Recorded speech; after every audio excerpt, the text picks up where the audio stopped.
Hey, what's up everybody? Today I'm going to be reviewing The Fellowship of the Ring by J.R.R. Tolkien, the first book in the Lord of the Rings trilogy. The Fellowship of the Ring is an incredible story of friendship and going through dark times. I also watched a couple other booktuber reviews about this book, and I could see that some of them said that the book is kind of boring, which I can agree to some extent, but The Fellowship of the Ring is split into two books. So part one is very descriptive, which can also be very off-putting to people who aren't used to that sort of writing style.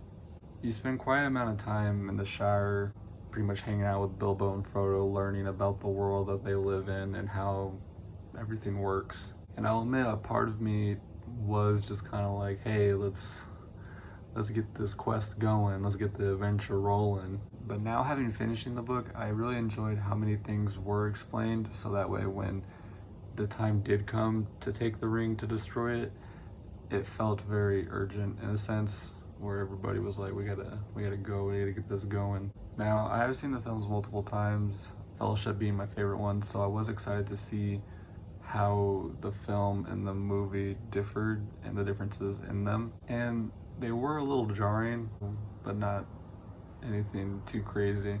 Tolkien wrote these books as if they were a part of history, making us as readers believe that somewhere in the world that there was a ring that needed to be destroyed, and little hobbits did actually take it to Mordor, Mount Doom, and destroy it. It's also a very comforting book. It's like someone telling you a tale before you go to bed, like a bedtime story. I also really enjoy the songs in this book. Everyone sings their own little songs that they have in their little communities or that were passed down to them from, generations of their family. It was very interesting to see that, and the lore that the songs had just added so much more to the story. I really loved how long they stayed in the destinations, like when they went to Rivendell and they talked about what they needed to do with the ring and basically the fellowship being created.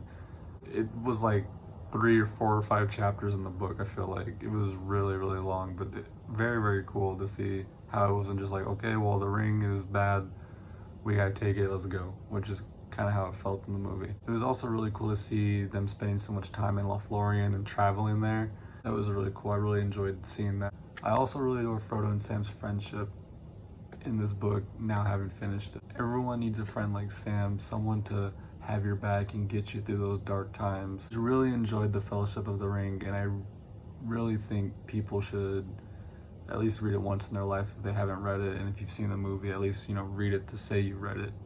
I'm really excited to read The Two Towers. I'm actually, I think, on chapter 2 of it, so I will be reviewing that one as well. This is a very, very strong start to the trilogy, which is weird because when this was written, they didn't really have a lot of faith in Tolkien that it was going to be good. He wanted to make it one big book like this, one big volume, but they were like, oh, okay, well, we don't really know if it's going to be, a hit. They thought it was going to be kind of like just not that great, so, a miss. So they made it into that first book, The Fellowship of the Ring, and it got so much,